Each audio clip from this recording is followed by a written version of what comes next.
Greetings once again, my friends, and welcome back to Geek News Marathon Night, where we take a big series of anime and episode by episode go through it in chunks so that we're able to get it done in a fast and expedient manner. I am your host, Adam Mickelson, aka Drek. I hope everybody's having an awesome day or night when you're listening to this. And joining me, obviously, is my lovely wife, Andrea. Andrea, are you ready to let it rip? Yep. Do you have a weird, funky launcher like the one guy with the Bruce Lee nunchucks? Nope. Is it just because you can't afford one? I don't have one. Probably. They are pretty expensive. Yes, once again, we're talking more Beyblade. Let it rip!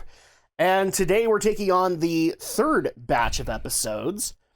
And thank you guys so much for joining us for this, but you might remember that the previous episode, we ended on a bit of a cliffhanger, because we were basically getting teased as to who our next big team we're going to be going up against is.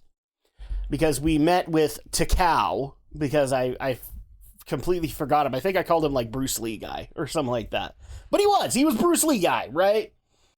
And I forgot about his weird nunchuck launcher, because now that's going to be a thing. But we got to meet Kevin. I'm sorry, I have to have the Home Alone joke.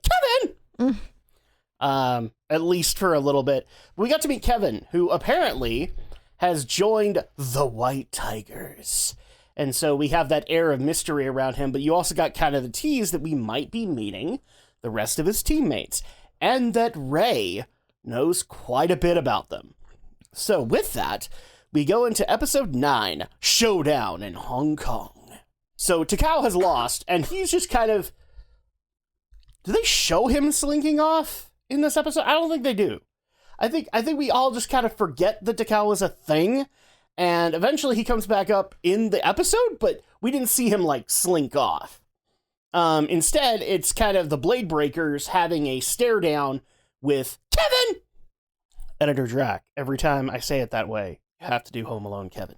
Okay? Okay, cool. And Kevin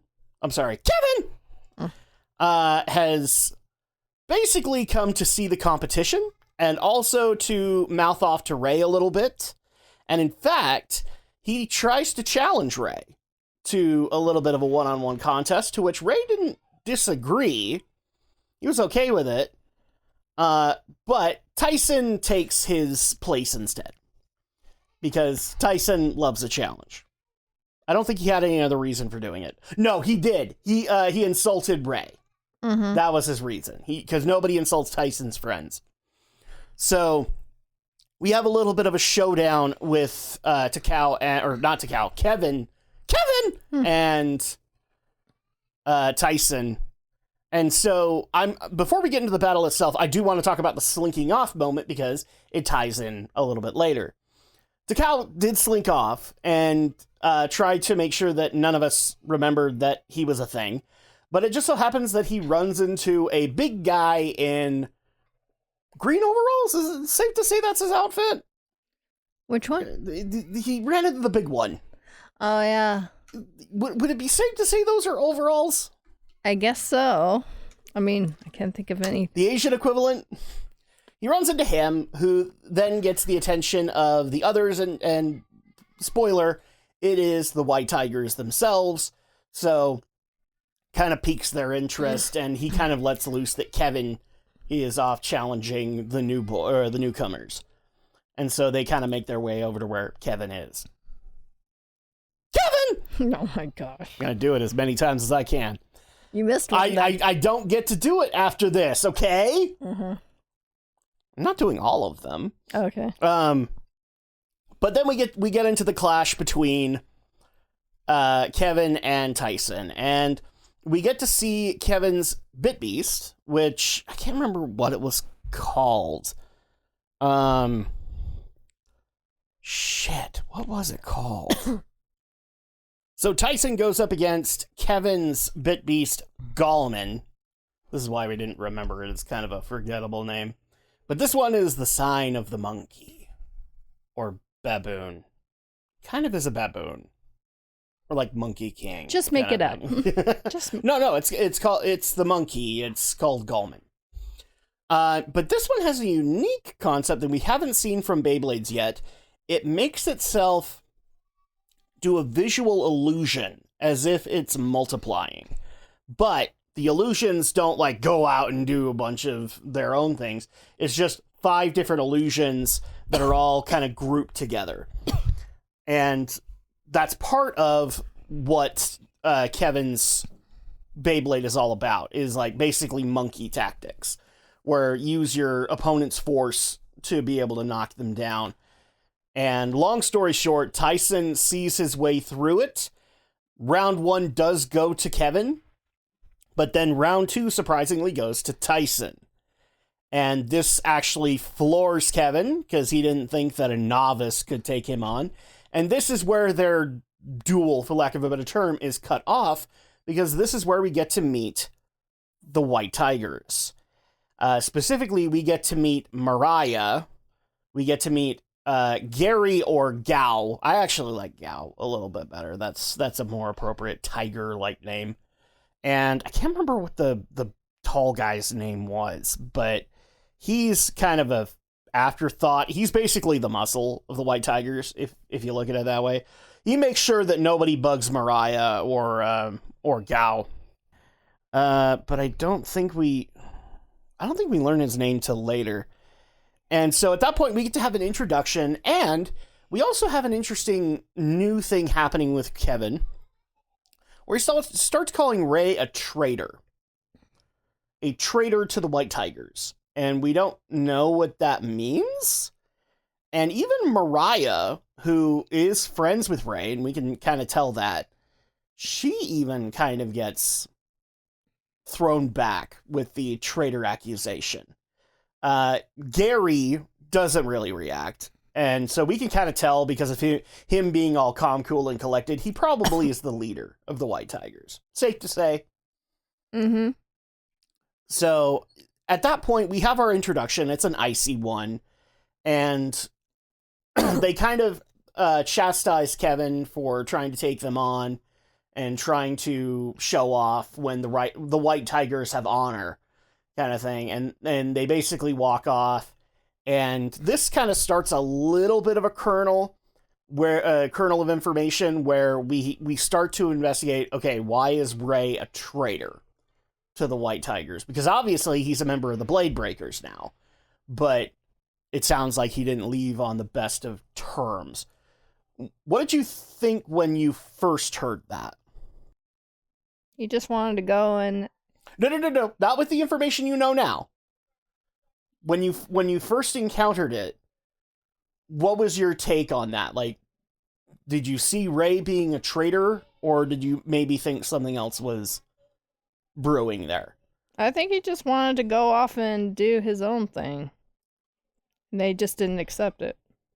Okay, but Mariah didn't seem to have a problem with it. No. Okay. So at that point, that's pretty much the episode, is that we get introduced to the White Tigers. We get introduced to the fact that Ray used to be a White Tiger, but now isn't. And Kevin obviously is a fairly new member, because he doesn't really respect the honor code, for lack of a better term. And we get to meet the other members of the White Tigers who do have that honor code. In fact, No, we didn't see... I wanted to say we saw Mariah's Beyblade this time around, but no, she did one of those weird tricks to get Kevin to leave them alone by throwing out her Beyblade as like a ninja star. Mm-hmm. We didn't see what the Bit Beast was yet. And that's kind of the introduction. So overall, what did we like about Showdown in Hong Kong? I'd say a 3 out of 5. No.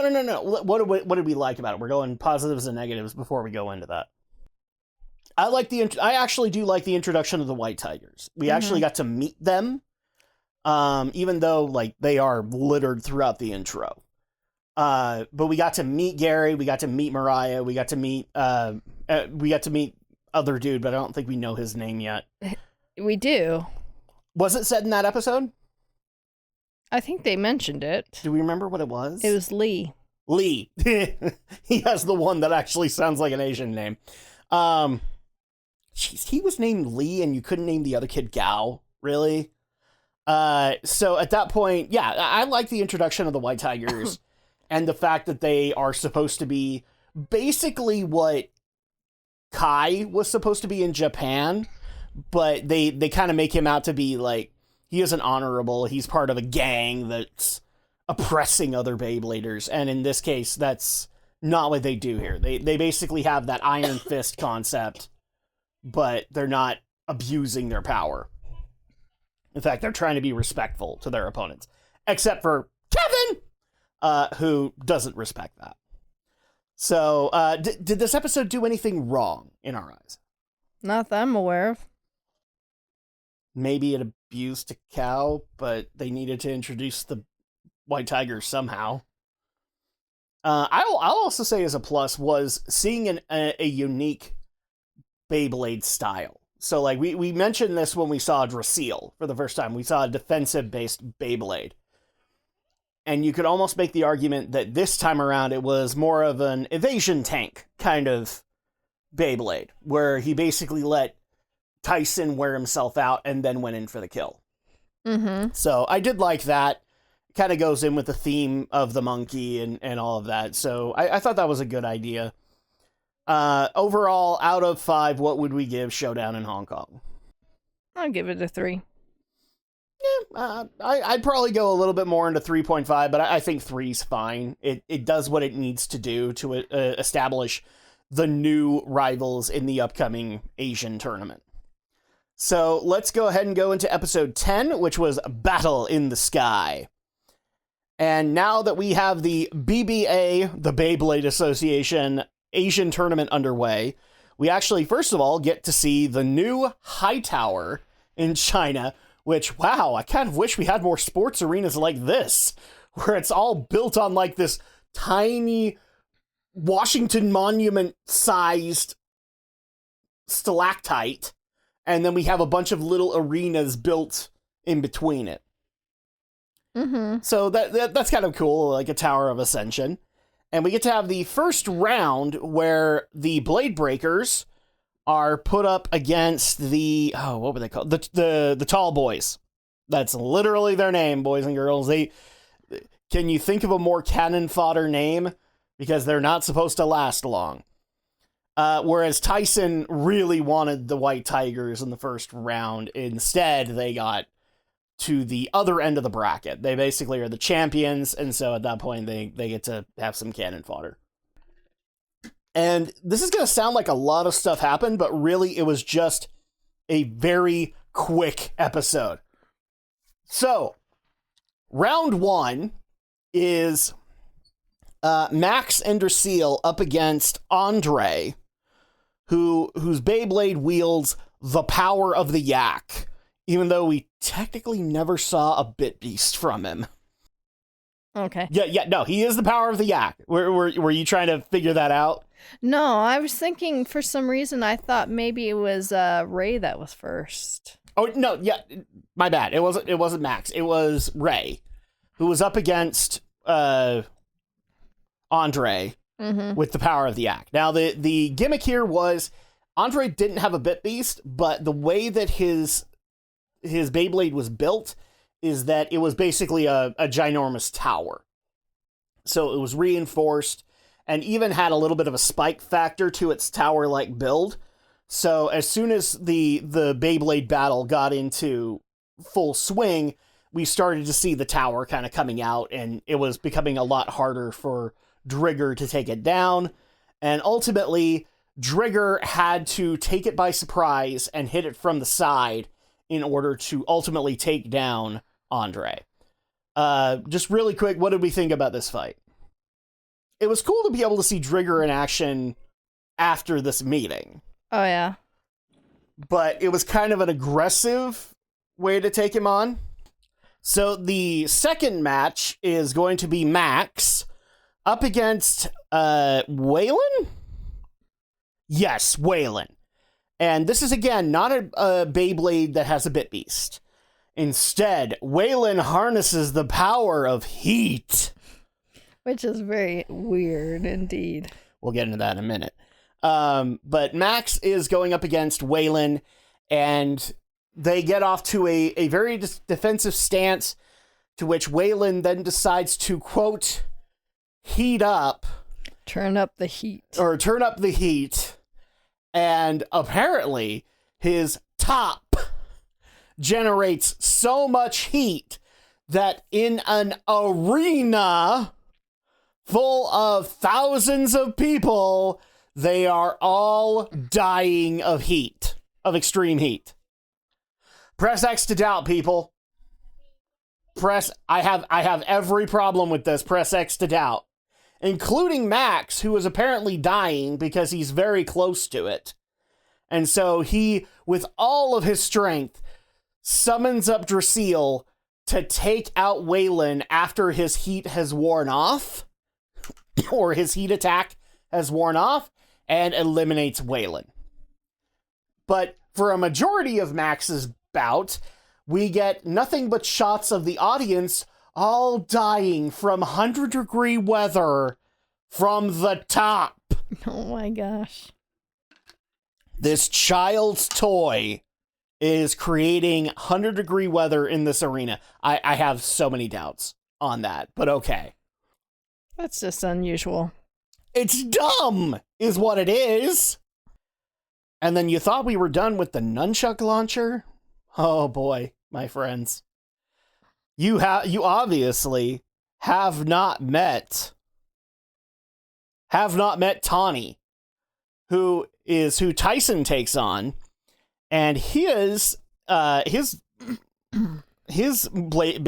is, again, no Bit Beast, but it is based on the Muay Thai. So apparently Tommy, the leader of the Tall Boys, is a Muay Thai student and actually uses his Muay Thai leg gauntlet as the Beyblade launcher. And so he will Muay Thai kick, which that's not what Muay Thai is known for. He will Muay Thai kick the Beyblade out, and so him and Dragoon are up against each other. I don't remember if his Beyblade even had a name, but it was... I don't even think it had a representative of the... like an animal that it represented, but... I don't think so. Tommy and Tyson take each other on, to which Tommy is very easily eliminated by Tommy is easily eliminated by Dragoon. And so at that point, we have a 3-0 victory for the Blade Breakers. It's very hard to say that, by the way. So now that they're done, they decide to go and check out the competition. And so they want to see the White Tigers in action. And actually, they come in on the last match of the White Tigers, which is Mariah up against, I don't know, Cannon Fodder number 2. And she gets to showcase her Beyblade, Galax, which is... now I know why your WoW character's named that. Mm-hmm. Which is a mountain cat? It looked like a mountain cat. I think that's what they say it is. They don't give it a cat type. It's just the mountain cat. Yeah. And so she wipes out Cannon Fodder number 2, and the White Tigers advance.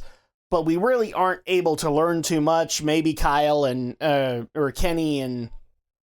Wow, I went all South Park for a minute there. Kenny and Dizzy can figure out something from their data. And that's basically this episode, is we get to see the Blade Breakers earn their spot in the tournament, and then we still have the mystery, but we get to see one of the new Bit Beasts that we're going to be going up against. So now we have Gallman, and now we also have Galax. Thoughts on this one? What did it do right? What did it do wrong? That much heat would not be generated by a Beyblade. I'm just saying. Jeez, that was such a stupid gimmick. Yeah, you want to tell me that the arena is being lit on fire by the amount of heat that this thing is getting off? I will give you that. I will not give you that the entire arena's gonna feel it, but I would guarantee that Max would feel it. That was just so weird. Yes, no, it was dumb. No, it's not weird. It was dumb. So, dumb mechanic.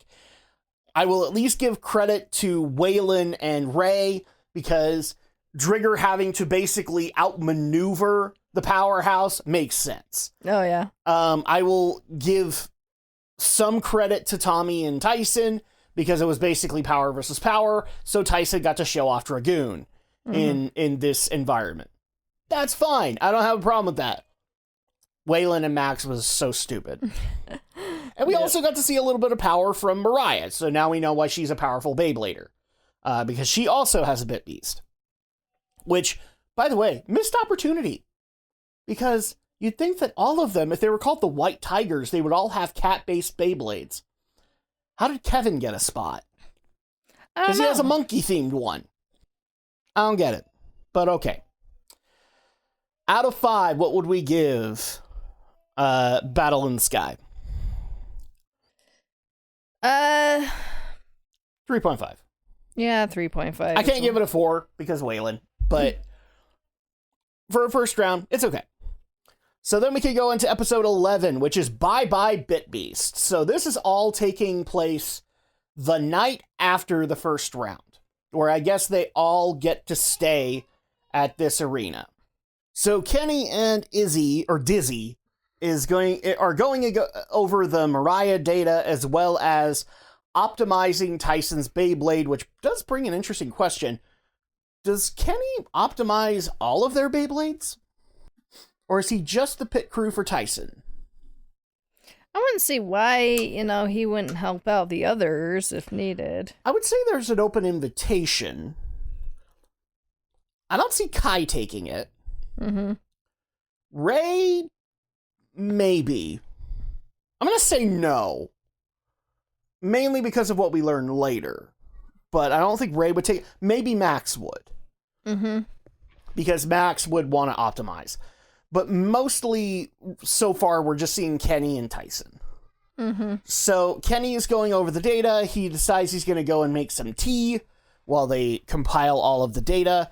And then we cut to the White Tigers portion, or cabin, for lack of a better term. And Kevin has decided he's going to go and spy on the Blade Breakers.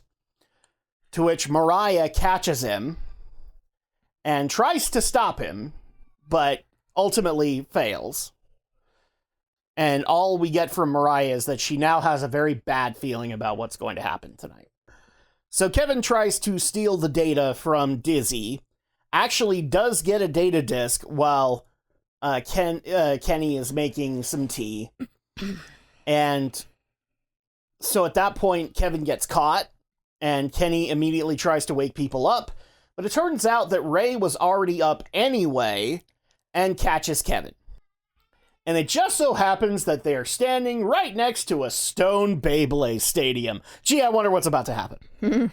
So Kevin and Ray come to a deal that if Kevin loses, he has to give the disc back. I can't remember what Ray's was. I thought he would get his Beyblade. Oh, that's right. That's right. Kevin wanted Drigger. So at that point, they start things up, and it's already looking like it's Ray on Ray's side. He's already seen through everything that Kevin can do, to which Kevin decides to pull out a very unique button here, but we've seen it before. Psychological warfare. He decides to start playing on Ray being a traitor. So we get a little bit more information about how Kevin looked up to Ray, and then Ray left, and that left a hole in Kevin's heart, and how he just can't understand why Ray left them and left the heart of the cards and everything like that. Which, okay, am I the only one that looked at this and went, okay, genuine ploy to get into his head?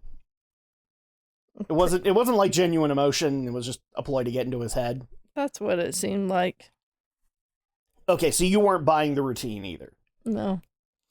Well, apparently Ray did, because Ray immediately, when he has Kevin at his mercy, he can literally take him out and falters, and because he falters, Drigger leaves. I literally shit you not, people. They show this scene like Drigger went off into the stars, and the talk is that basically Drigger has forsaken Ray and will never come back to him ever again. Andrea, correct me if I'm wrong. This is literally how they were talking, right? Pretty much. Yeah. So after that, Kevin basically calls Ray a piece of crap.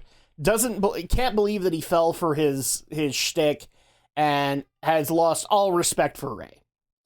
And Ray has also lost respect in himself. Because how could he fall for that shit? I don't know. Even for a 12-year-old kid, this is mind-boggling. And that's where this episode ends, roughly. I think Mariah eventually comes out and sees this happen. No, she sees it from the window that Drigger leaves. And so, what did this episode do right, and what did this episode do wrong? I will tell you right here and now, the bullshit about if you come into a Beyblade fight half-hearted, apparently your Bit Beast will forsake you. That was stupid.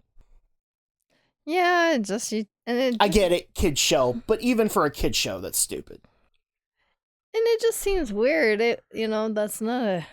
I mean, I can't imagine why he would do that just because he's like... because even if Kenny was doing something, playing him, it's like, how on earth would that be a good enough reason to just pick up and leave? It was just all kinds of stupid, and I actually think kind of hurt the next episode a little bit, because then we actually do learn the reason why Ray left the the White Tigers. And so, yeah, this episode is just kind of all kinds of stupid and kind of unnecessary. Especially the whole, you lose your Beyblade or your Bit Beast if you're going into a battle half-hearted. That was so dumb. The fact that Ray fell for the whole thing was really dumb. Yeah, especially how many times I'm pretty sure Kenny was like egging them on and stuff like that, just to. Or Kevin was egging him on. Well, yeah, Kevin was, and all of a sudden he's doing the Kevin! whole crocodile tears and acting like he's like helpless. It's like, yeah, it definitely kind of played into one thing we learned when we first met Kevin, which is like he does like to play these mind games, but Ray didn't have a problem seeing through them in the first encounter. Why do you have a problem now? It's just an inconsistency with Ray's character, is all I'm saying. And not to mention, it seems like since the White Tiger seemed to have like this honor code thing, well, it's once again supposed to play into how Kevin doesn't follow their rules, but then I'm trying to think, did we even see him get punished after that? The most part, he gets in trouble, and Lee takes away his Beyblade. That's right. Lee did take away his Beyblade, so he did get punished by Gao. I'm not saying Gary. Not that now that I know it's Gao. No, I refuse. Wait, the big guy? Well, Gary's the leader. No. So he told Lee to take it. No, Lee's the main leader. Gary is Gary the big guy? Okay, well, now that we fix that. So Lee told him to take the Beyblade in the next episode.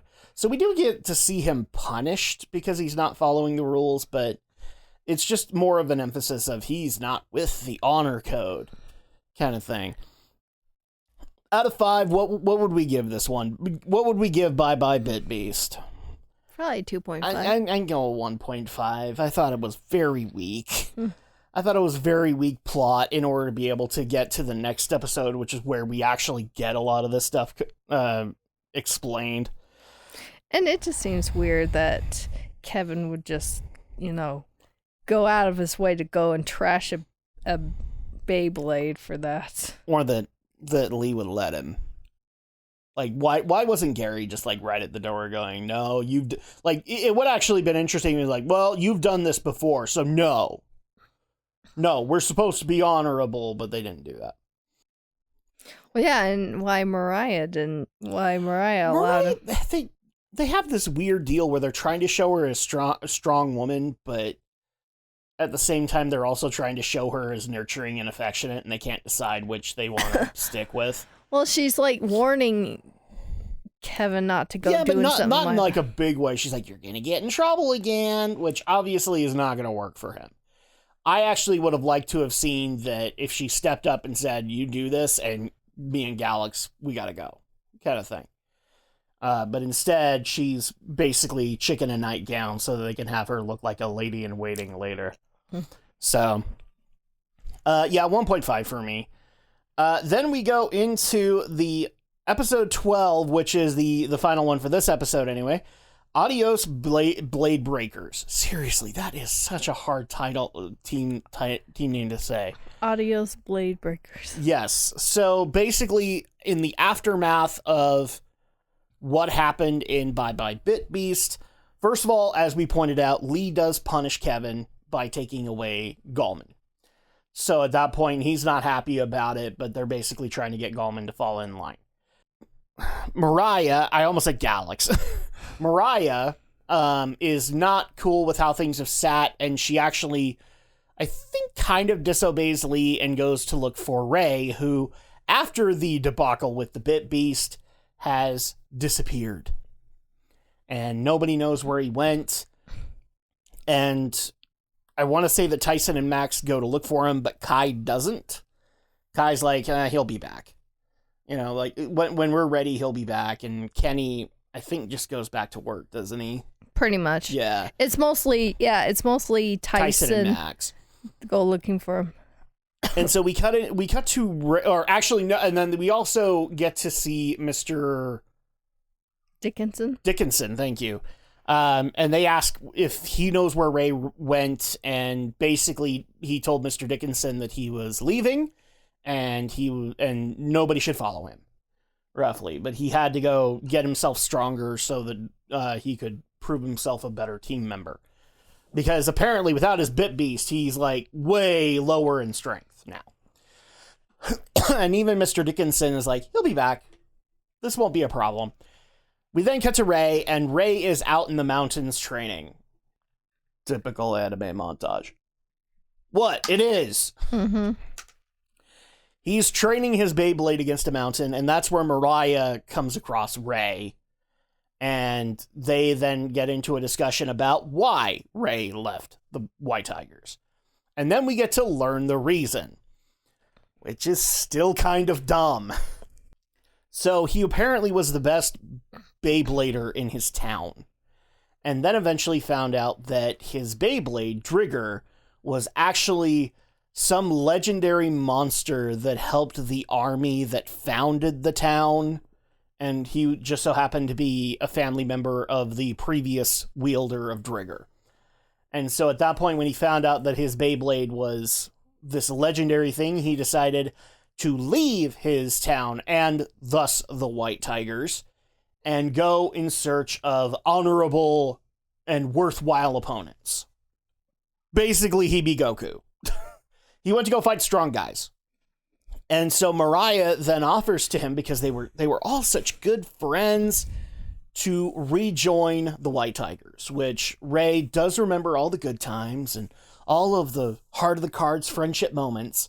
And that's when, of course, Tyson and Max catch up to him just as he's about to agree to go rejoin the White Tigers. Tyson doesn't take this well, and in turn challenges Ray to a Beyblade battle. If Ray loses, he has to stay with the Blade Breakers.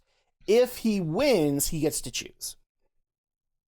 So Drigger and Dragoon go against each other once again, and it's back and forth, but ultimately, I can't remember, did it end in a draw? No, Ray ended up winning, so Tyson... Ray won because Ray got Drigger back, basically.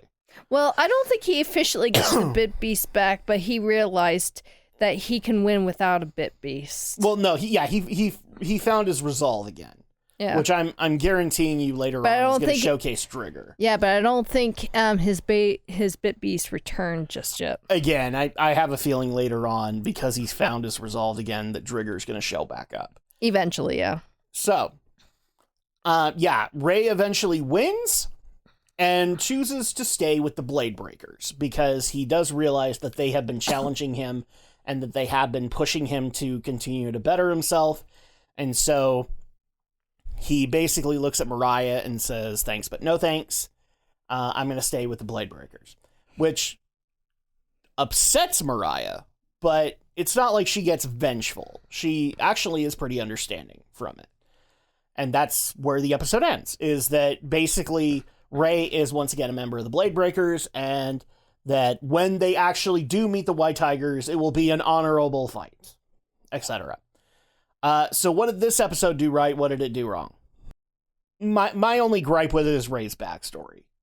It was so generalized that basically it's like, oh, we have 2 Gokus on the team, and a Vegeta, and maybe a Krillin. This is kind of sucking at that point. But it's basically, we have 2 Gokus, so I'm not sure if I buy that. I actually think it would have been better if something changed in Lee, and that's why Kevin is a member now, which has made him somewhat go down the dishonorable path. Maybe that would have been better, but no, they didn't go that direction. So my biggest gripe is Ray's reason for leaving the White Tigers. What about you? What did it do right? What did it do wrong? I think I liked it when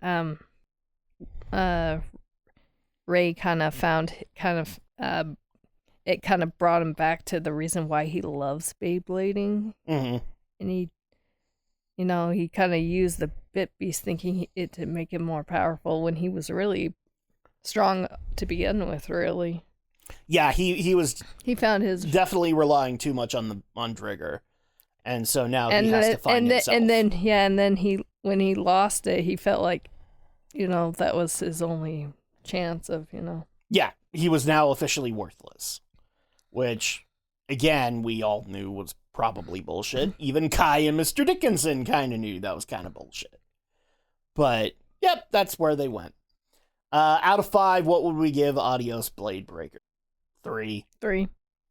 I did also love when they were trying to figure out how to get down the mountain. Actually, you know what? 2.5. I'll go 2.5 on this one. What were you going to mention? The fact they couldn't get down the mountain again? Well, I just remember when they were like, when Mariah went down the mountainside and Tyson and Max were like, we're not going down that way, are we? That was an interesting gag. I'm going to give it a 2.5 because Ray's backstory was kind of a letdown. I have a feeling we're not done with the backstory with the White Tigers. I think that there's going to be more story between Ray and Lee, but that's what we have for right now. So overall, the episodes that we got, I think we're pretty kind of down the middle at this point. Maybe things will get better as we advance into the next round of the tournament, because it really felt like after this episode, we're going to be advancing right back into the tournament, into the second round. So that being said, any final thoughts that you want to bring up with these 4 episodes? Nope. All right. So feel free to let us know in the comments down below what you guys thought of these episodes. We obviously did like some things, and I had some gripes with some of the others, but that's fine. And also, thank you so much for your continued support. We really do appreciate it. If you're brand spanking new and want to be able to show support, you can do a like and a subscribe to this channel and this video, and I would be able to showcase that. And you can check out some of the other podcasts that we've done, like, for example, the previous series that me and Andrea reviewed, which was Rising the Shield Hero Season 2. So you can check that out. Or you can check out some of the movie reviews that we put out from our last vacation with the Mario Brothers movie. And I think by now, the actual one that turned out to be like the best movie that we watched, which was Ghostbusters Afterlife. So you guys can check that out. Also, if you just want to listen to the podcast, you can support us on Apple Podcasts, Google Podcasts, Amazon Podcasts, Spotify, and Player.fm. And that's going to go ahead and do it for us. So we will see you guys next time for episode 4 of Beyblade Season 1. Until then, make sure to take care of your Beyblades. Tops Beyblades. And Beyblades don't generate that much heat.